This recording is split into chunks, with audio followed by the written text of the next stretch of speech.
എല്ലാവർക്കും നമസ്കാരം. 10th mains പരീക്ഷയെ മുന്നോടിയായി കണ്ടുകൊണ്ട് മാത്സ് കുറച്ചുകൂടി ഈസി ആക്കാൻ വേണ്ടിയിട്ട് നമ്മൾ എന്ത് ചെയ്യുന്നുണ്ട്, പ്രീവിയസ്ലി ചോദിച്ച ചോദ്യങ്ങൾ ഉൾപ്പെടുത്തിയിട്ട് ഒരു സീരീസ് പോലെ ചെയ്തു വരുമായിരുന്നു. അപ്പോൾ ഇന്നും എന്താണ്, മാത്സിലെ കുറേ പ്രീവിയസ് ഇയർ ക്വസ്റ്റ്യൻസ് എടുത്തിട്ട് ചെയ്യാൻ പോവുകയാണ് നമ്മൾ. അപ്പോൾ നേരിട്ട് ക്വസ്റ്റ്യൻസിലേക്ക് കടക്കാം. ഞാൻ ചെയ്ത ടൈപ്പ് മോഡൽസ് ഇവിടെ ഉൾപ്പെടുത്തിയിട്ടുണ്ട്. അതൊരു റിവിഷൻ പോലെ കരുതിയാൽ മതി. ജസ്റ്റ് മറന്നു പോകാതിരിക്കാൻ വേണ്ടി ഞാൻ പറയുകയാണെന്ന് മാത്രം ഓർത്താൽ മതി. ഓക്കെ. അപ്പോൾ ആദ്യത്തെ ചോദ്യം തന്നെ, ഒരു ക്ലോക്കിലെ സമയം 3:15 ആണെങ്കിൽ മിനിറ്റ് സൂചിയും മണിക്കൂർ സൂചിയും തമ്മിലുള്ള കോണളവ് എത്ര എന്നാണ് ചോദിച്ചിട്ടുള്ളത്. ഓക്കെ ആണല്ലോ. മിനിറ്റ് സൂചിയും മണിക്കൂർ സൂചിയും തമ്മിലുള്ള കോണളവ് കാണാൻ പറഞ്ഞാൽ നമുക്ക് അറിയുന്ന ഒരു ഇക്വേഷൻ ഉണ്ട്. എന്ത്? 30h - 11/2 m. ഈ എച്ച് എന്ന് പറയുന്നത് മണിക്കൂർ സൂചി എവിടെയാണ് എന്നുള്ളതും, എച്ച് എന്ന് പറഞ്ഞാൽ ഹവർ എന്നല്ലേ, അല്ലെങ്കിൽ അപ്പോൾ അതെന്താണ് മണിക്കൂർ സൂചി എവിടെയാണ് എന്നുള്ളതും, എം എന്ന് പറയുന്നത് മിനിറ്റ്. അത്രയേ ഉള്ളൂ. ആ മിനിറ്റ് സൂചി എവിടെയാണെന്നുള്ളതും അവിടെ ഇട്ട് കൊടുത്താൽ മതി. അങ്ങനെ ഇടുകയാണെന്നുണ്ടെങ്കിൽ 30 ഗുണിക്കണം എച്ച് എന്ന് പറയുന്നത് എത്രയാ? 3 അപ്പോൾ 3 - 11/2 ഗുണിക്കണം എം എത്ര ഇവിടെ? 15. ഓക്കെ അല്ലേ? അപ്പോൾ ഇനി നമ്മൾ എന്ത് ചെയ്യും? ഈ 30 ഗുണിക്കണം 3 ചെയ്യാണ്. 30 ഗുണിക്കണം 3 ചെയ്താൽ 3 9 90 എന്ന് വന്നു. മൈനസ് 11/2 ഗുണിക്കണം 15. അപ്പോൾ നമുക്കിത് ചെയ്യാം. 11 ഗുണിക്കണം, അതൊന്നും എന്ത് ചെയ്താൽ മതി? 11/2 കാരണം 5.5 ഗുണിക്കണം 15 ചെയ്താൽ മതി. അല്ലെങ്കിൽ 11നെ 15 കൊണ്ട് ഗുണിക്കാം. 11നെ 15 കൊണ്ട് ഗുണിച്ചാൽ 15ഉം 15 അല്ലേ? ഇങ്ങനെ എഴുതാം. അല്ലെങ്കിൽ എങ്ങനെ എഴുതാൽ മതി? ആദ്യം ഈ 1ഉം 5ഉം അവിടെ അപ്പുറത്തും എഴുതി, നടുക്ക് 2ഉം കൂട്ടിയിട്ട് 6 165 അല്ലേ? 15 × 11 എത്ര? 165 അല്ലേ? അതൊക്കെ നിങ്ങൾക്ക് അറിയാം അല്ലേ? 165 ആണ്. അപ്പോൾ 165 എഴുതാൻ പറ്റുമോ? ഇല്ല. 165/2 ആണ് അല്ലേ? അപ്പോൾ 165/2 ചെയ്യാൻ വേണ്ടിയിട്ട് 2 കൊണ്ട് ഹരിക്കുകയാണെന്നുണ്ടെങ്കിൽ 8 എന്ന് വന്നു. ഇവിടെ 16, അതുപോലെ തന്നെ 0, ഈ 5 ഇറക്കി എഴുതി. അപ്പോൾ ഇവിടെ എത്രയുണ്ട്?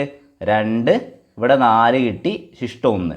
ഇനിയും ചെയ്യണം അല്ലേ? അപ്പോൾ ചെയ്യാൻ വേണ്ടിയിട്ട് ഇവിടെ ഒരു പോയിൻ്റ് ഇടുക, ഇവിടെ ഒരു 0 ഇടാം. അപ്പോൾ 2 × 5 ആണ് 10. അപ്പോൾ 82.5 എന്ന് കിട്ടി. അപ്പോൾ ഇതിന് വരെ നമുക്ക് എന്ത് എഴുതാം? 82.5 എന്ന് എഴുതാം.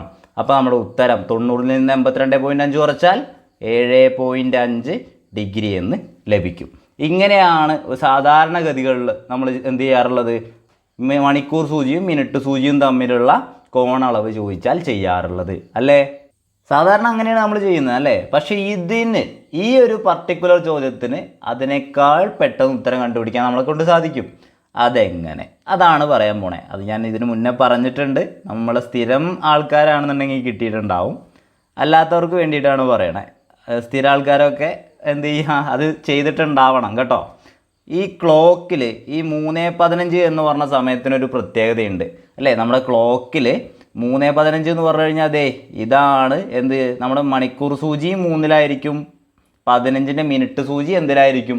3-ലായിരിക്കും. അപ്പോഴല്ലേ 3:15 എന്ന് പറഞ്ഞ സമയമാണേ. ഒരു ക്ലോക്ക് നിങ്ങൾ മനസ്സിലാലോചിക്കുക. ആ ക്ലോക്കിൽ 3:15 എന്ന് പറഞ്ഞു കഴിഞ്ഞാൽ എന്താണ്? അവിടെ മണിക്കൂർ സൂചിയും മിനിറ്റ് സൂചിയും എന്തായിരിക്കും? ആ 3:15 തന്നെ ആയിരിക്കും അല്ലേ? 3-ന്ന് പക്ഷെ മണിക്കൂർ സൂചി ചെറിയൊരു കുറച്ച് ദൂരം ഒന്ന് നീങ്ങിയിട്ടുണ്ടായിരിക്കും. കറക്റ്റ് അല്ലേ? സംഭവം കറക്റ്റായിട്ട് മനസ്സിലായിട്ടുണ്ടല്ലോ. അപ്പോൾ എന്ത് ചെയ്താൽ മതി എന്ന് വെച്ചാൽ, ഇതിൽ മണിക്കൂർ സൂചിയെ നമ്മൾ കൺസിഡർ ചെയ്യേണ്ട. ഈ മിനിറ്റ് സൂചി ഉണ്ടല്ലോ, ഈ മിനിറ്റ് 15, ആ 15ൻ്റെ നേരെ പകുതി എടുത്താൽ മതി. 15ൻ്റെ പകുതി എത്രയാ? 7.5. നമ്മുടെ ഉത്തരം 7.5 ഡിഗ്രി. അതായത് ഇവിടെ എന്താണ്, മണിക്കൂർ സൂചിയും മിനിറ്റ് സൂചിയും എവിടെയാണുള്ളത്? ഒരു നേർരേഖയിലെ പോലെയാണുള്ളത്. അതായത് 3:15 എന്ന് പറഞ്ഞു കഴിഞ്ഞാൽ തന്നെ നിങ്ങൾക്കറിയാം 3 മണി കഴിഞ്ഞിട്ടുണ്ടാവും. പക്ഷേ 15 എന്ന് പറഞ്ഞു കഴിഞ്ഞാൽ 3 തന്നെയാണ്. അപ്പോൾ അതിനെന്ത് ചെയ്താൽ മതി? അതിൻ്റെ മിനിറ്റ് എടുക്കുക, അതിൻ്റെ പകുതി എടുക്കുക. അതെത്രയാ? 7.5. ഈ ചോദ്യത്തിൻ്റെ ഉത്തരം കിട്ടിയല്ലോ. അപ്പോൾ അടുത്ത ചോദ്യത്തിൻ്റെ ഉത്തരം നിങ്ങൾക്ക് കിട്ടും കേട്ടോ. ആ ചോദ്യം കൂടി നമുക്കൊന്ന് പറയാം. അടുത്ത ചോദ്യം നോക്കൂ. ഒരു ക്ലോക്കിലെ സമയം 4:20 ആണെങ്കിൽ മിനിറ്റ് സൂചിയും മണിക്കൂർ സൂചിയും തമ്മിലുള്ള കോണളവ് എത്ര? ഇതിന് ഇനി നമ്മൾ എന്ത് ചെയ്യണോ? 30 × h - 11/2 m ചെയ്യണോ? വേണ്ട. കാരണം 4:20 എന്നാണ് പറഞ്ഞിട്ടുള്ളത്. 4 മണിക്കൂർ 20 മിനിറ്റ്. അപ്പോഴും നിങ്ങൾക്ക് മനസ്സിലായി ഇത് എവിടേക്കാണ് പോണത്? എവിടേക്കാണ് പോണേ? രണ്ടും ഏകദേശം 4ൻ്റെ അടുത്തോട്ട് തന്നെ പോണേ അല്ലേ? 4ൻ്റെ അടുത്തോട്ട് തന്നെയല്ലേ പോണേ? രണ്ടും 4-നുള്ള പോലെയല്ലേ പോകുന്നേ? അപ്പോൾ അവിടെ എത്രയായിരിക്കും? അവിടെ ഉത്തരം കണ്ടുപിടിക്കാൻ, കോണളവ് കണ്ടുപിടിക്കാൻ എന്ത് ചെയ്താൽ മതി?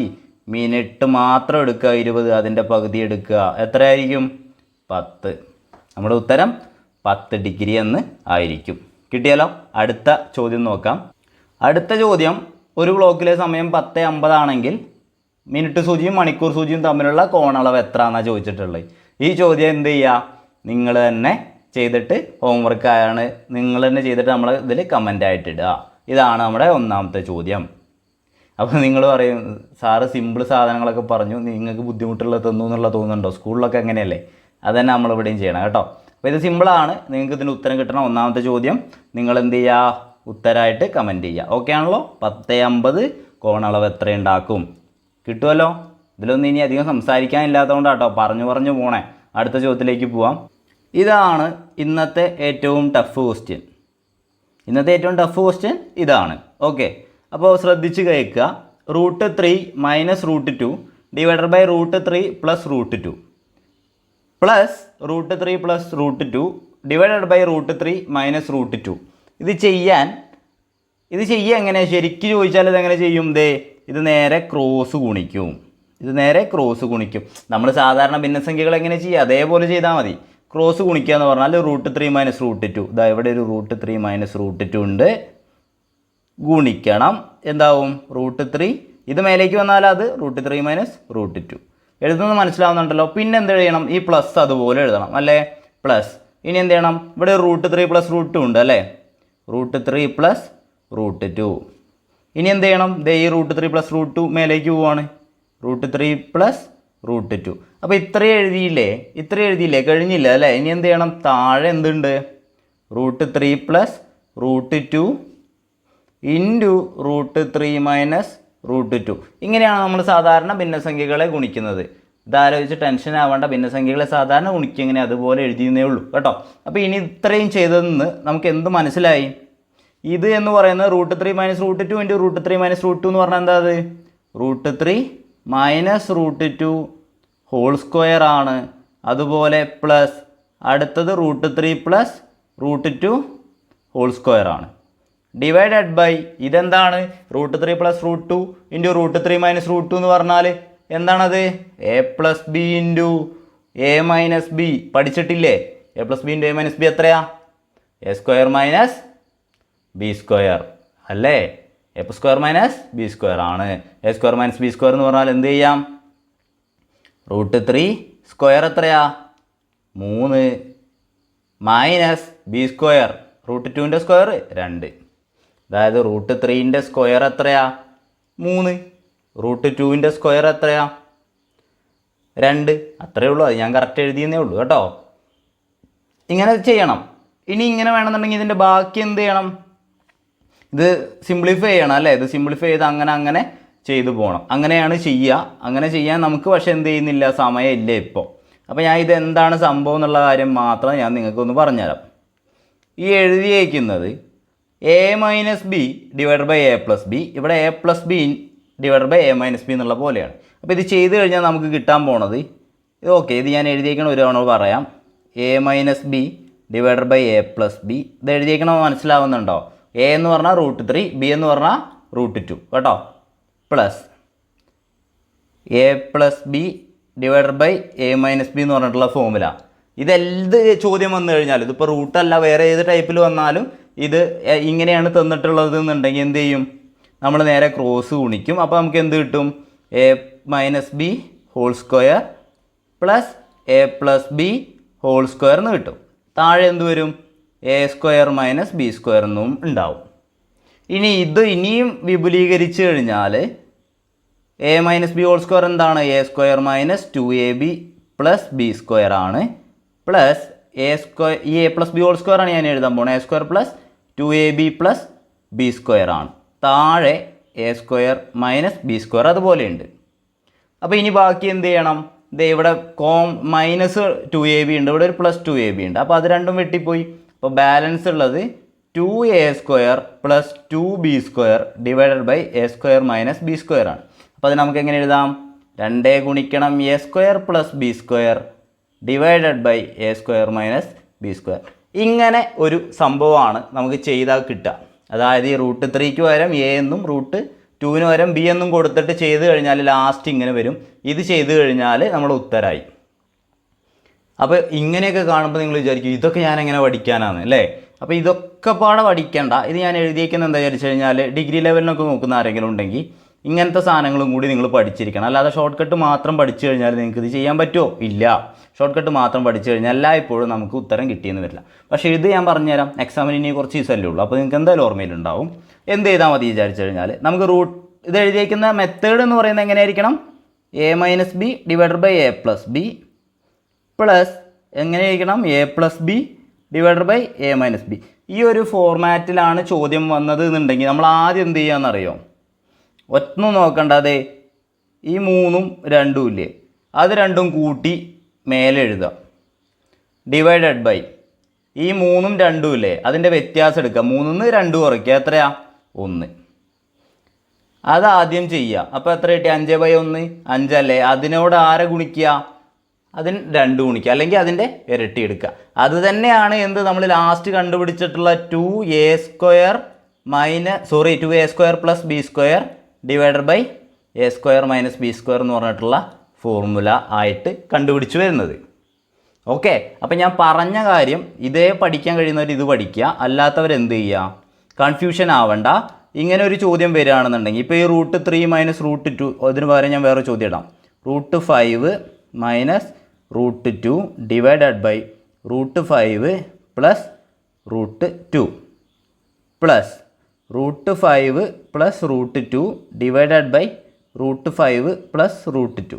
ഇങ്ങനെ ഒരു ചോദ്യവും വന്നിട്ടുണ്ടെന്ന് വിചാരിക്കാം. അപ്പോൾ ഇത് നമ്മൾ എന്ത് ചെയ്തു? ഇതിലാദ്യം നമ്മൾ എന്ത് ചെയ്തു? 3ഉം 2ഉം കൂട്ടി 5. എന്നിട്ട് എന്താ 3 2 കുറച്ചു. അപ്പോൾ എത്ര കിട്ടി? 1. എന്നിട്ട് അതിൻ്റെ ഇരട്ടി എടുക്കുക. അപ്പോൾ നമുക്ക് എന്ത് കിട്ടി? ഇതിൻ്റെ ഉത്തരം 10 ആണെന്ന് കിട്ടി. എത്ര നേരം വേണം അതിൻ്റെ ഉത്തരം കിട്ടാൻ? ഒരു 2 സെക്കൻഡ് മതി അല്ലേ? അപ്പോൾ ഇനി അടുത്തത് ഇതെങ്ങനെയായിരിക്കും? അപ്പോൾ ഉത്തരം ഈ ചോദ്യം ചെയ്യാൻ വേണ്ടിയിട്ട് 5ഉം 2ഉം കൂട്ടി. അപ്പോൾ എത്രയാ? 5ഉം 2ഉം കൂട്ടി 7 എന്ന് എഴുതി അല്ലേ? എന്നിട്ട് എന്ത് ചെയ്യണം? ഈ 5ന്ന് 2 കുറയ്ക്കുക. എത്രയാ? 3. കഴിഞ്ഞോ? ഇല്ല. ഗുണിക്കണം 2. അപ്പോൾ എത്ര കിട്ടി? 7 14 14/3. ഇത് ചെയ്താൽ കിട്ടുന്നതായിരിക്കും ഇതിൻ്റെ ഉത്തരം എന്ന് പറയുന്നത്. നിങ്ങൾക്ക് കാര്യം മനസ്സിലായോ? ഞാൻ ചെയ്ത കാര്യം മനസ്സിലായില്ലേ? അപ്പോൾ ഇങ്ങനെയാണ് ഈ ചോദ്യം വളരെ സിമ്പിളായിട്ട് ചെയ്യുക. അപ്പോൾ ഈ ചോദ്യം മറക്കണ്ട. ഇത് കുറേ തവണ റിപ്പീറ്റഡ്ലി ചോദിച്ചിട്ടുള്ള ചോദ്യമാണ്. അപ്പോൾ എന്ത് ചെയ്യും? 3ഉം 2ഉം കൂട്ടി 5 ഡിവൈഡഡ് ബൈ 3 2 കുറച്ചു 1. അപ്പോൾ മേലെ 5 ഉണ്ട്. ഗുണിക്കണം 2. അത് മറക്കരുത്. ഈ ഇക്വേഷൻ പഠിക്കാൻ കഴിയുന്നവർ പഠിക്കുക. എന്തിനാണ് ഈ ഇക്വേഷൻ യൂസ് ചെയ്യുന്നത്? a-b divided by a+b plus a+b divided by a-b എന്ന് പറഞ്ഞിട്ടുള്ള ചോദ്യങ്ങൾ വരുമ്പോൾ നേരെ ഇത് അപ്ലൈ ചെയ്താൽ മതി അവിടെ. ഓക്കെ. കൺഫ്യൂഷൻ ആവണ്ട. കൺഫ്യൂഷൻ ആവുന്നുണ്ടെന്നുണ്ടെങ്കിൽ സ്കിപ്പ് ചെയ്ത് പോയിക്കോട്ടോ, കുഴപ്പമില്ല. നമുക്കിനി സമയമില്ല, ഫസ്റ്റ് തൊട്ട് പഠിക്കാൻ സമയമില്ല. നമുക്കതൊക്കെ നമ്മളെന്ത് ചെയ്യാം? ഇതിൻ്റെ ക്ലാസ് വർഗ്ഗമൂലം പറയുമ്പോൾ ഇതും കൂടി ഉൾപ്പെടുത്തിയിട്ടുള്ള ക്ലാസ്സായിട്ട് നമുക്ക് ചെയ്യാം. അടുത്ത ചോദ്യത്തിലേക്ക് പോവാണ്. അടുത്ത ചോദ്യം, ഈ ചോദ്യം അധികം ചോദിച്ച് ഞാൻ കണ്ടിട്ടില്ല. പക്ഷെ ഞാനിത് ഒരു ഗട്ട് ഫീലിങ്ങിൻ്റെ പുറത്ത് ഇടുന്നതാണ്. എന്നേലും ഒരു ദിവസം ചോദിക്കുന്ന സമയത്ത് നമുക്ക് കിട്ടാതിരിക്കരുത്. ഓക്കെ. അപ്പോൾ അത് ചോദ്യം എന്താണെന്ന് വിചാരിച്ചു കഴിഞ്ഞാൽ √380 പ്ലസ് √380 പ്ലസ് √380 അങ്ങനെ ഇൻഫിനിറ്റിയാണ്, ഫുള്ള് പ്ലസ് ആണ്. അപ്പോൾ ഇങ്ങനത്തെ ചോദ്യം വന്നു കഴിഞ്ഞാൽ നിങ്ങൾ ഒരു പേടിയും പേടിക്കേണ്ട. അതെ, ഇവിടെ തന്നേക്കുന്ന സംഖ്യ ഏതാ? 380 അല്ലേ? അത് റിപ്പീറ്റഡ് ആയിട്ട് പോവുകയാണ്. അപ്പോൾ അതിൻ്റെ അടുത്തുള്ള ചിഹ്നം ഏതാണെന്ന് നോക്കുക, പ്ലസ്. ഇനി നോക്ക്, പ്ലസ് ആണ് തന്നതെങ്കിൽ 380 കഴിഞ്ഞ് തൊട്ടടുത്തുള്ള പൂർണ്ണവർഗ സംഖ്യ കണ്ടുപിടിക്കാം. ഏതാ 380 കഴിഞ്ഞിട്ടുള്ള തൊട്ടടുത്തുള്ള പൂർണ്ണവർഗ സംഖ്യ? 400 അല്ലേ? അതിൻ്റെ റൂട്ട് എത്രയാ? 20 അല്ലേ? അതായിരിക്കും നമ്മുടെ ഉത്തരം എന്ന് പറയണത്. ഞാനെന്താ പറഞ്ഞത്? ആദ്യം 380 ആണ്. അത് കഴിഞ്ഞിട്ട് എന്താ സൈൻ ഏതാ നോക്കണം? എന്താ? പ്ലസ് ആണ് അല്ലേ? 380 കഴിഞ്ഞിട്ട് പ്ലസ് ആണ്. അപ്പോൾ നമ്മൾ എന്ത് ചെയ്യണം? 380 കഴിഞ്ഞാൽ തൊട്ടടുത്ത പൂർണ്ണവർഗ സംഖ്യ ഏതാ? 400 ആണ്. അതിൻ്റെ റൂട്ട് കണ്ടുപിടിച്ചാൽ മതിയാവും. എത്ര ഉത്തരം? 20 ആണ് നമ്മുടെ ഉത്തരം എന്ന് പറയുന്നത്. ഓക്കെ. അടുത്ത ചോദ്യത്തിലേക്ക് പോവാം. അപ്പോൾ അടുത്ത ചോദ്യം നോക്കൂ, വില കാണുക. √380 മൈനസ് √380 മൈനസ് √380 മൈനസ് √380 മൈനസ് അങ്ങനെ പോയി ഇൻഫിനിറ്റി വരെ. അപ്പോൾ ഇവിടെ എന്താണ് പ്രശ്നം? ദേ ഇവിടെ ഇവനാണ് പ്രശ്നം അല്ലേ? മൈനസ് ആണ് ഇവിടെ വന്നേക്കുന്നത്. നേരത്തെ ചോദ്യത്തിൽ പ്ലസ് ആയിരുന്നു, ഇവിടുത്തെ ചോദ്യത്തിൽ മൈനസ് എന്നാണ്. അപ്പോൾ എന്ത് ചെയ്യേണ്ടി വരും? നിങ്ങളൊന്ന് ജസ്റ്റ് ഒന്ന് ആലോചിച്ച് നോക്കി എന്താ നമ്മൾ ചെയ്യേണ്ടത്. നേരത്തെ എന്ത് ചെയ്തു? പ്ലസ് വന്നപ്പോൾ 350 അടുത്ത നെക്സ്റ്റ് ശേഷമുള്ള 350 കൂടുതലായ ഏതാണ്? ഏറ്റവും അടുത്ത പൂർണ്ണവർഗ സംഖ്യയെ കണ്ടുപിടിക്കുകയാണ് ചെയ്തത്. പക്ഷേ ഇവിടെ മൈനസ് ആണ് പറഞ്ഞിട്ടുള്ളത്. അപ്പോൾ നമ്മൾ എന്ത് ചെയ്യേണ്ടി വരും? 350 തൊട്ടടുത്തുള്ള തൊട്ട് താഴെയുള്ള എന്താണ് പൂർണ്ണവർഗ സംഖ്യ ഏതാണെന്നാണ് കണ്ടുപിടിക്കേണ്ടത്. ഏതാണ്? അതിനാണ് ഇതൊക്കെ കാണാൻ പഠിക്കാൻ പറയണത് കേട്ടോ. ഒരു 10-30 വരെയുള്ള പൂർണ്ണവർഗ സംഖ്യകളെങ്കിലും സ്ക്വയേഴ്സ് എങ്കിലും കാണാൻ പഠിക്കാൻ പറയണത്. അതായത് 30ൻ്റെ സ്ക്വയർ എത്ര, 20ൻ്റെ സ്ക്വയർ എത്ര, 25ൻ്റെ സ്ക്വയർ എത്ര, അങ്ങനത്തെയൊക്കെ പഠിക്കാൻ പറയണത് അതുകൊണ്ടാണ്. അപ്പോൾ 350 താഴെയുള്ളത് ഏതായിരിക്കും? യെസ്, 361 ആയിരിക്കും. ഒബ്വിയസ്ലി നിങ്ങൾക്ക് നേരത്തെ എന്ത് കിട്ടിയിട്ടുണ്ടായിരിക്കും? 350 കഴിഞ്ഞിട്ടുള്ള 400 ആണ്, അതിൻ്റെത് 20 ആണെന്ന് കിട്ടിയിട്ടുണ്ടായിരിക്കും. അപ്പോൾ ഇവിടെ കുറയ്ക്കലാകുമ്പോൾ എന്തിൻ്റെ സ്ക്വയർ ആയിരിക്കും നമുക്ക് കിട്ടുക? 19ൻ്റെ സ്ക്വയർ ആയിരിക്കും കിട്ടുക അല്ലേ? √361 എന്ന് പറഞ്ഞു കഴിഞ്ഞാൽ എത്രയാണ്? 19. കിട്ടിയോ? എന്താണ് പറഞ്ഞത്? ഒരാളോട് പറയാം. √350 കുറയ്ക്കണം, √350 കുറയ്ക്കണം, അങ്ങനെ പോയി ഇൻഫിനിറ്റി വരെ വരികയാണെന്നുണ്ടെങ്കിൽ നമ്മൾ എന്ത് ചെയ്യും? 350 കഴിഞ്ഞിട്ടുള്ള സൈൻ ഏതാ നോക്കി? മൈനസ് ആണ്. അപ്പോൾ എന്ത് ചെയ്യണം? 350 തൊട്ട് താഴെയുള്ള പൂർണ്ണവർഗ സംഖ്യ ഏതാ നോക്കി? എത്രയാണത്? 361. അതിൻ്റെ റൂട്ട് എടുക്കുക. 361ൻ്റെ റൂട്ട് എത്രയാ? 19. ഇതാണ് നമ്മുടെ ഉത്തരമായിട്ട് വരുന്നത്. ഓക്കെ ആണല്ലോ? എങ്കിൽ നോക്കൂ, ദേ ഈ ഒരു ചോദ്യം നോക്ക്. √12 + √12 + √12 അങ്ങനെ പോയി ഇൻഫിനിറ്റി വരെ വരികയാണെന്നുണ്ടെങ്കിൽ ഇതിൻ്റെ ഉത്തരം എത്രയായിരിക്കും? നിങ്ങൾക്ക് ഏകദേശം ഒരു ഐഡിയ കിട്ടിയില്ലേ? അപ്പോൾ ഇതിൻ്റെ ഉത്തരം എത്രയായിരിക്കും നിങ്ങൾ കമൻറ്റ് ചെയ്യണം. ഇത് എത്രാമത്തെ ക്വസ്റ്റ്യനാ? രണ്ടാമത്തെ ക്വസ്റ്റ്യൻ ആണേ. ഇത് കമൻറ്റ് ചെയ്യുമല്ലോ. ഒന്നാമത്തെ ചോദ്യം. അപ്പോൾ ഇത് ചെയ്യാൻ വേണ്ടിയിട്ട് എന്ത് ചെയ്യണം? √12 + √12 + √12 അങ്ങനെയാണ് പോണത്. അപ്പോൾ എന്ത് ചെയ്യണം? നിങ്ങൾക്ക് അറിയാം. ഉത്തരം കിട്ടുമല്ലോ. രണ്ടാമത്തെ ചോദ്യമായിട്ട് ഉത്തരം എഴുതുക. ഓക്കെ, അടുത്ത ചോദ്യത്തിലേക്ക് പോവാണ്. അടുത്ത ചോദ്യം നോക്കാം. ഇത് വയസ്സുകൾ എന്ന് പറഞ്ഞിട്ടുള്ള ടോപ്പിക്ക് ഇട്ടതാണ്. പ്രായം എന്ന് പറഞ്ഞിട്ടുള്ള ടോപ്പിക്ക്. അപ്പോൾ ഇവിടെ നമ്മൾ റേഷ്യോ യൂസ് ചെയ്തിട്ടുള്ള ഒരു 3ഓളം ക്വസ്റ്റ്യൻസ് ആണ് ഡിസ്കസ് ചെയ്യാൻ പോണത്. ഓക്കെ, അപ്പോൾ ഇതിന് മുന്നോടിയായിട്ട് ഞാൻ പറയുകയാണ്, ഈ സാധനം ഇതാണ് ഇതിൽ ഏറ്റവും നന്നായിട്ട് ചോദിച്ച് കണ്ടിട്ടുള്ള ടൈപ്പ്.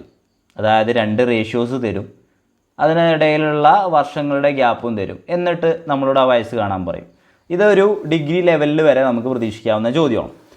മറിച്ച് ഇവിടെ വേറെ വരാൻ സാധ്യതയുള്ള ഒരു ടൈപ്പ് എന്ന് പറയുന്നത് 2 റേഷ്യോസ് തരും, അതിൻ്റെ കൂട്ടത്തിൽ തന്നെ ആ റേഷ്യോസ് തന്നിട്ടുള്ള വയസ്സുകളുടെ തുക തരും, എന്നിട്ട് ആ റേഷ്യോസിൽ തന്നിട്ടുള്ള പ്രായം എത്രയാണെന്നുള്ള രീതിയിലുള്ള ചോദ്യങ്ങൾ വരാറുണ്ട്. നിങ്ങൾക്ക് ഇതിന് മുന്നത്തെ ക്ലാസ്സുകൾ കണ്ടവരാണെന്നുണ്ടെങ്കിൽ നിങ്ങൾക്കത് മനസ്സിലായിട്ടുണ്ടാവും. അതുപോലെ തന്നെ എങ്ങനത്തെ വരാറുണ്ട്? വയസ്സുകളുടെ വ്യത്യാസം തരും, എന്നിട്ട് റേഷ്യോസും ഉണ്ടാവും, വയസ്സുകളുടെ വ്യത്യാസം തന്നിട്ടുണ്ടായിരിക്കും, എന്നിട്ട് എന്ത് ചെയ്യാൻ പറയും? ഒരാളുടെ പ്രായം കണ്ടുപിടിക്കാൻ പറയും. ആ ഒരു ടൈപ്പും പറയാറുണ്ട്.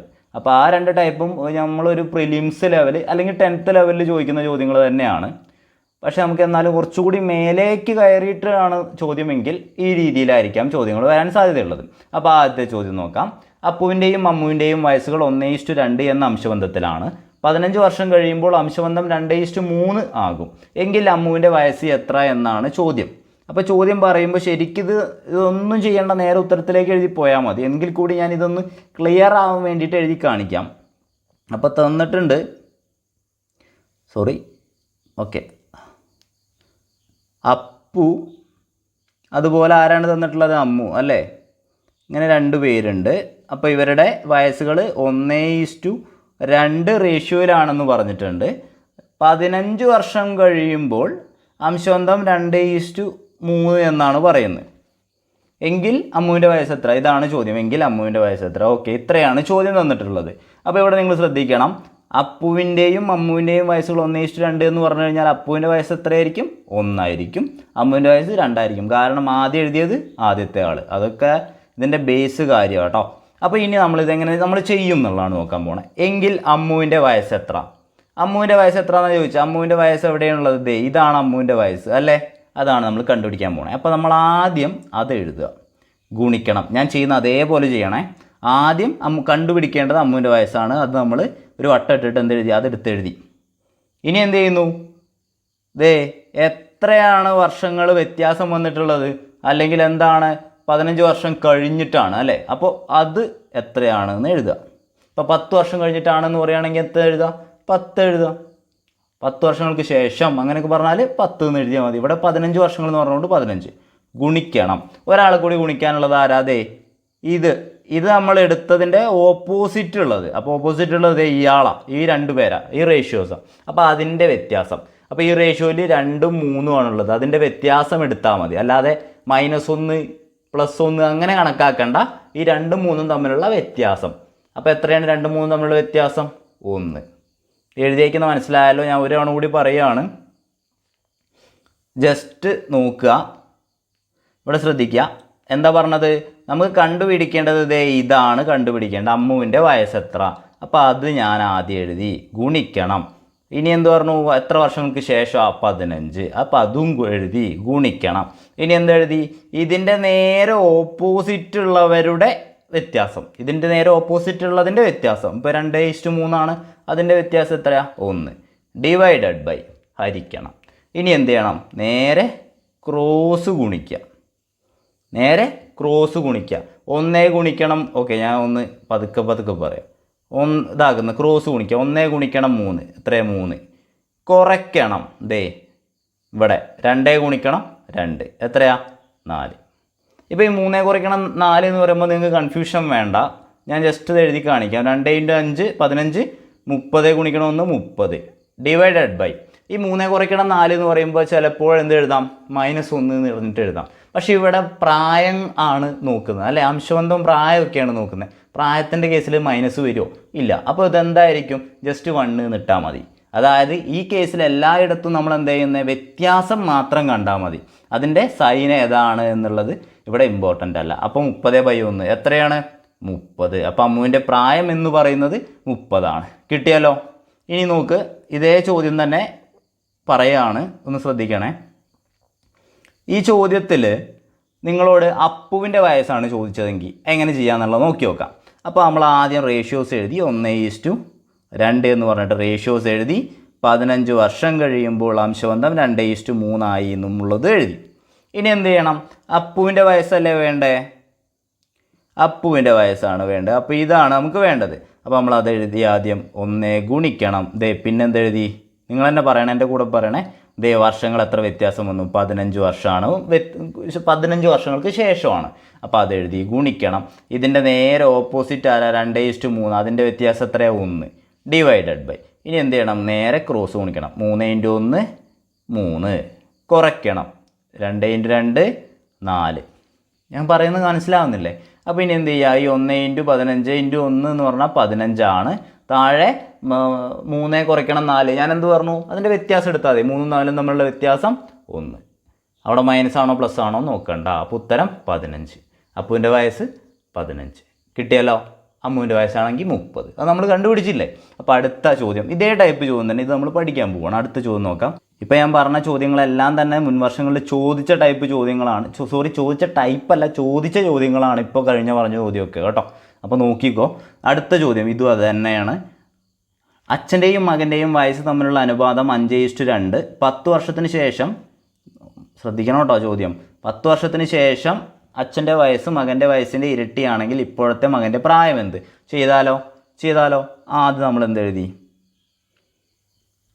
അച്ഛൻ അതുപോലെ മകൻ എന്ന് പറഞ്ഞ് ജസ്റ്റ് ഒന്ന് ഹെഡിങ് പോലെ എഴുതി. ഇനി എന്ത് ചെയ്യണം? അവരുടെ വയസ്സുകളുടെ അനുപാതം 5:2 എഴുതി. എന്താണ്? 10 വർഷത്തിന് ശേഷം അച്ഛൻ്റെ വയസ്സ് മകൻ്റെ വയസ്സിൻ്റെ ഇരട്ടി എന്ന് പറഞ്ഞാൽ എന്താ? റേഷ്യോ 2:1 ആയി എന്നാണ് അർത്ഥം, അല്ലേ? 2:1 ആയി എന്നാണ് അർത്ഥം. ഇപ്പോഴത്തെ മകൻ്റെ പ്രായം എത്ര? അപ്പോൾ ഇപ്പോഴത്തെ മകൻ്റെ പ്രായം എന്ന് പറഞ്ഞു കഴിഞ്ഞാൽ ഏതാ? ഇതാണ്, അല്ലേ? 10 വർഷത്തിന് ശേഷമാണ് എന്ത് ഈ റേഷ്യോയിലേക്ക് പോണത് കേട്ടോ. അപ്പോൾ നമ്മൾ ഇപ്പോഴത്തെ മകൻ്റെ പ്രായം എന്ന് ചോദിച്ചാൽ ആ 2 കിടക്കുന്നില്ലേ, അവിടെയാണ് മകൻ്റെ ഇപ്പോഴത്തെ പ്രായം നമ്മൾ കണ്ടുപിടിക്കേണ്ടത്. അപ്പോൾ നമുക്ക് പറയാമല്ലേ എങ്ങനെ ചെയ്യണം? അപ്പോൾ ആ 2 ആണ് മകൻ്റെ പ്രായം. ഗുണിക്കണം. എത്ര വർഷമാണ്? 10 വർഷം, അല്ലേ? 10 വർഷങ്ങൾക്ക് ശേഷമാണ്. ഗുണിക്കണം. ഇതിൻ്റെ ഓപ്പോസിറ്റ്, ഈ 2ൻ്റെ ഓപ്പോസിറ്റ് ഉള്ളതിൻ്റെ വ്യത്യാസം. ഇതിൻ്റെ വ്യത്യാസം എത്ര? ഇതിൻ്റെ വ്യത്യാസം 2ഉം 1ഉം തമ്മിലുള്ള വ്യത്യാസം 1. Divided by. കഴിഞ്ഞോ? ഇല്ല, അല്ലേ? ക്രോസ് ഗുണിക്കുന്നു. 5 × 1 5. കുറയ്ക്കണം. 2 × 2 4. 5 4 പോലെ എത്രയാ? അറിയാലോ? 20. 2 × 10 × 1 എന്ന് പറഞ്ഞാൽ 20. 5 കുറയ്ക്കണം 4, അല്ലെങ്കിൽ 5 നിന്ന് 4 പോയാൽ എത്രയാണ്? 5 നിന്ന് 4 വ്യത്യാസം 1. അപ്പോൾ നമ്മുടെ ഉത്തരം 20. ആരുടെ വയസ്സ്? മകൻ്റെ വയസ്സ് എന്ന് പറയണത്. ഇതും കിട്ടിയാലോ. അപ്പോൾ ഇതിലുള്ള ചോദ്യം മകൻ്റെ വയസ്സ് എന്നാണെങ്കിലോ, മകൻ്റെ വയസ്സ് എന്നായിരുന്നെങ്കിലോ, ഈ ചോദ്യം ശ്രദ്ധിക്ക്, ഇത് മകൻ്റെ വയസ്സ് എന്നായിരുന്നെങ്കിലോ, അപ്പോൾ നമ്മൾ മൂന്നാമത്തെ ചോദ്യം ഇതാണ്. മകൻ്റെ വയസ്സ്, സോറി മകൻ്റെ വയസ്സല്ല, അച്ഛൻ്റെ വയസ്സ് കേട്ടോ. അച്ഛൻ്റെ വയസ്സ്, നമ്മൾ മകൻ്റെ ആണല്ലോ കണ്ടത് അല്ലേ. അച്ഛൻ്റെ വയസ്സ് എത്രയാണ് എന്നുള്ളത് മൂന്നാമത്തെ ചോദ്യമായിട്ട് നിങ്ങൾ കമൻറ്റ് ചെയ്യണം. അപ്പോൾ എത്ര ചോദ്യങ്ങളായി? ഫസ്റ്റ് എന്ത് ചെയ്തു? ഫസ്റ്റ് ക്ലോക്കിലൊരു ചോദ്യം തന്നിട്ടുണ്ട് അല്ലേ. പിന്നെ എന്താ തന്നിട്ടുള്ളത്? √12 പ്ലസ് എന്ന് പറഞ്ഞിട്ട് പോണ ഒരു ചോദ്യം തന്നിട്ടുണ്ട് അല്ലേ. പിന്നെ എന്താ തന്നിട്ടുള്ളത്? ഇപ്പോൾ ഉള്ള ഈ അച്ഛൻ്റെ പ്രായം കാണാനുള്ള ഒരു ചോദ്യം കൂടി. മറക്കില്ലല്ലോ, ചെയ്ത് കമൻ്റായിട്ട് ഇടണം കേട്ടോ. അപ്പോൾ ഇതിൻ്റെ തന്നെ ചെറിയൊരു വ്യത്യാസമുള്ള ഒരു ചോദ്യം കൂടി നമുക്ക് നോക്കി നോക്കാം. അടുത്ത ചോദ്യം നോക്ക്. ഇത് ചെറിയൊരു സാധനം ഈ ചോദ്യത്തിൽ വ്യത്യാസമുണ്ട്. നോക്കിക്കോ. 2 കൊല്ലം മുമ്പ് അമ്മയ്ക്ക് മകളുടെ 4 മടങ്ങ് വയസ്സായിരുന്നു. 2 കൊല്ലം കഴിഞ്ഞാൽ അമ്മയ്ക്ക് മകളുടെ 3 മടങ്ങ് വയസ്സാകും. എങ്കിൽ ഇപ്പോഴത്തെ വയസ്സ് എത്രയാണെന്നാണ് ചോദിച്ചേക്കണേ കേട്ടോ. മകളുടെ ഇപ്പോഴത്തെ വയസ്സ് എത്രയാണെന്ന് ചോദിച്ചേക്കണേ. ജസ്റ്റ് നോക്കിക്കോ. ഞാൻ ജസ്റ്റ് ഇതൊന്ന് ഓക്കെ, നമ്മൾ സാധാരണ എഴുതുന്ന പോലെ എഴുതാം. അമ്മ മകള് 2 കൊല്ലം മുമ്പ് അമ്മയ്ക്ക് മകളുടെ 4 മടങ്ങ് വയസ്സായിരുന്നു. അപ്പോൾ എന്താണത്? 4:1 ആണല്ലോ. അതെപ്പോഴാ? 2 കൊല്ലം 2 വർഷം മുന്നെയാണ് അല്ലേ. 2 വർഷം മുന്നെയാണ്. പിന്നെന്ത് പറഞ്ഞു? 2 കൊല്ലം കഴിഞ്ഞാൽ എന്തായിരിക്കും? മകളുടെ 3 മടങ്ങാവുന്ന പറഞ്ഞേക്കണേ. അപ്പോൾ 3:1. ഞാൻ എഴുതിയേക്കണ മനസ്സിലായോ? 2 കൊല്ലം മുമ്പ് അമ്മയ്ക്ക് എന്താണ്? അമ്മയുടെ പ്രായം എന്ന് പറയുന്നത് 4:1 ആണ്. 2 വർഷം കഴിഞ്ഞാൽ അത് 3:1. അപ്പോൾ ഇവിടുത്തെ വയസ്സാണ് നമ്മൾ കണ്ടുപിടിക്കേണ്ടത്. പക്ഷെ നമുക്ക് അങ്ങനെ കണ്ടുപിടിക്കാനുള്ളൊരു പരിപാടിയില്ല. പക്ഷെ അത് കണ്ടുപിടിക്കാൻ നമുക്ക് എന്ത് ചെയ്താൽ മതി? ഇതിലേതേലും ഒന്ന് കണ്ടുപിടിച്ചിട്ട് അത് ഉത്തരത്തിലേക്ക് ഇട്ടാൽ മതി. പോരെ? അതിൽ നിന്ന് +2ഓ -2ഓ ചെയ്താൽ മതി. കറക്റ്റ് അല്ലേ? അപ്പോൾ ഇവരുടെ വർഷങ്ങൾ എത്ര വർഷങ്ങളാണ് ഇത് തമ്മിലുള്ള വ്യത്യാസം ഉണ്ടാവുന്നത്? രണ്ടും അല്ലേ. അപ്പോൾ ഇങ്ങോട്ടൊരു 2 കൊല്ലം ഇങ്ങോട്ടൊരു 2 കൊല്ലം. അപ്പോൾ മൊത്തത്തിൽ എത്ര വർഷങ്ങൾ ഉണ്ടാവുന്നുണ്ട്? 4 വർഷങ്ങളാണ് അവിടെ വ്യത്യാസമായിട്ട് വരുന്നത്. അതായത് ആ വർഷങ്ങളുടെ ഗ്യാപ്പ് എന്ന് പറയുന്നത് 4 വ്യത്യാസം എന്ന് പറഞ്ഞാൽ ചിലപ്പോൾ നിങ്ങൾ മറ്റേ ക്വസ്റ്റ്യനിലേക്ക് പോകും. അങ്ങനെ പോകരുത്. അപ്പോൾ എത്ര വർഷങ്ങൾ കൂടുമ്പോഴാണ് ഈ 4:1 3:1 ആയിട്ട് മാറുന്നത്? 4 കാരണം 2 കൊല്ലം മുന്നേ 4:1 2 കൊല്ലങ്ങൾക്ക് ശേഷം 3:1 പറഞ്ഞേക്കണേ. ആ സാധനം നിങ്ങൾക്ക് കണക്റ്റായി ഇവിടെ 4 എന്ന് എഴുതിയാൽ മാത്രമേ ഈ ചോദ്യത്തിൻ്റെ ഉത്തരം നമുക്ക് കിട്ടുള്ളൂ. 2 എന്ന് എഴുതിയാൽ കിട്ടുമോ? ഇല്ല, ഉത്തരം തെറ്റിപ്പോവും അല്ലേ. അപ്പോൾ നമുക്ക് എങ്ങനെ ചെയ്യാം? ഇനി വളരെ സിമ്പിളാണ്. ആദ്യം നമ്മളിതിൽ ഏതെങ്കിലും ഒന്ന് ചെയ്താൽ മതി. ഞാനിപ്പോൾ എടുക്കാൻ പോണത് ഈ ഫസ്റ്റത്തെ തന്നെയാണ് എടുക്കാൻ പോണേ. അപ്പോൾ ഫസ്റ്റത്തെ എടുത്താൽ അത് ഈ 1 എടുത്തു. 1 ഗുണിക്കണം. എന്താ നിങ്ങൾ പറ? അടുത്തത് എടുക്കണം. എത്ര വർഷങ്ങളുടെ ഗ്യാപ്പാ? 4 വർഷങ്ങളുടെ ഗ്യാപ്പാ. 4 ഗുണിക്കണം. അടുത്തത് എന്തായിരിക്കും? ഇതിൻ്റെ വ്യത്യാസം എടുക്കണം. ഇതിൻ്റെ ഓപ്പോസിറ്റ് ഉള്ളതിൻ്റെ വ്യത്യാസം 3 കുറയ്ക്കണം 1 എത്രയാ? 2 ഡിവൈഡഡ് ബൈ കഴിഞ്ഞില്ല അല്ലേ. എന്ത് ചെയ്യണം? ക്രോസ് ഗുണിക്കണം. 4 ഗുണിക്കണം 1 4 കുറയ്ക്കണം. 3 ഗുണിക്കണം 1 3 ചെയ്താൽ എത്ര കിട്ടുക? 4 × 2 8 ഡിവൈഡഡ് ബൈ 4 കുറയ്ക്കണം 3 1. അപ്പോൾ നമ്മുടെ ഉത്തരം 8. നേരെ പോയി 8 എന്നുള്ള ഉത്തരം അടിച്ചാൽ മാർക്ക് പോയി. നേരെ പോയി 8 എന്ന് പറഞ്ഞ ഉത്തരം അടിച്ചാൽ മാർക്ക് പോയി. കാരണം അത് ഇതാണ്. ഇത് കഴിഞ്ഞ് 2 വർഷം കഴിഞ്ഞാലുള്ള വയസ്സാണെന്ത് നമ്മൾ കണ്ടുപിടിക്കേണ്ടിയിരുന്നത്. അപ്പോൾ നമ്മൾ എന്ത് ചെയ്യണം? 8 കൂട്ടണം 2 എന്ന് ചെയ്യണം. അതെത്രയാ? 10 വയസ്സ്. ഇതാണ് കറക്റ്റായിട്ടുള്ള ഉത്തരം എന്ന് പറയണത്. ഓക്കെ ആണല്ലോ? ആ +2 വന്നത് എങ്ങനെ മനസ്സിലായല്ലോ? 2 വർഷങ്ങൾക്ക് മുമ്പ് ആ സാധനം വന്നുകൊണ്ടാണ് കേട്ടോ. ഇനി ശ്രദ്ധിച്ചോ. ഇത് നമ്മളിത് എഴുതി. നമ്മളിതേപോലെ എന്ത് ചെയ്തു? 4 വർഷങ്ങളുടെ ഗ്യാപ്പാണ് എന്നുള്ളതൊക്കെ നിങ്ങൾക്ക് കറക്റ്റായിട്ട് കിട്ടി. ഇനി എന്ത് ചെയ്യുന്നു എന്ന് വിചാരിച്ചാൽ, ഇപ്പോൾ നമ്മൾ ഇത് വെച്ചിട്ടല്ലേ കണ്ടത്. പക്ഷേ നമ്മൾ ഇത്തവണ എന്ത് ചെയ്യാൻ പോവാ? ഇത് വെച്ചിട്ട് നമ്മൾ കാണാൻ പോവാം. നിങ്ങൾക്ക് പഠിക്കാൻ വേണ്ടിയിട്ട് മാത്രം ഇത് വെച്ചിട്ട് കണ്ടാൽ എങ്ങനെ? അപ്പോൾ ഇത് നമ്മൾ ഈ വയസ്സാണ് നമ്മൾ കണ്ടുപിടിക്കേണ്ടത്. അപ്പോൾ എന്ത് ചെയ്യണം? 1 ഗുണിക്കണം. എന്ത് ചെയ്യണം? 4 അതുപോലെ തന്നെ വരും, ഗ്യാപ്പല്ലേ, അത് അതുപോലെ എഴുതി. ഇനി എന്ത് ചെയ്യണം? അതായത് ഇതിൻ്റെ ഓപ്പോസിറ്റ് ഉള്ളതിൻ്റെ വ്യത്യാസം 4 തമ്മിലുള്ള വ്യത്യാസം എത്രയാണ്? 3. ഡിവൈഡഡ് ബൈ ഇനി എന്ത് ചെയ്യണം? ക്രോസ് ഗുണിക്കണം.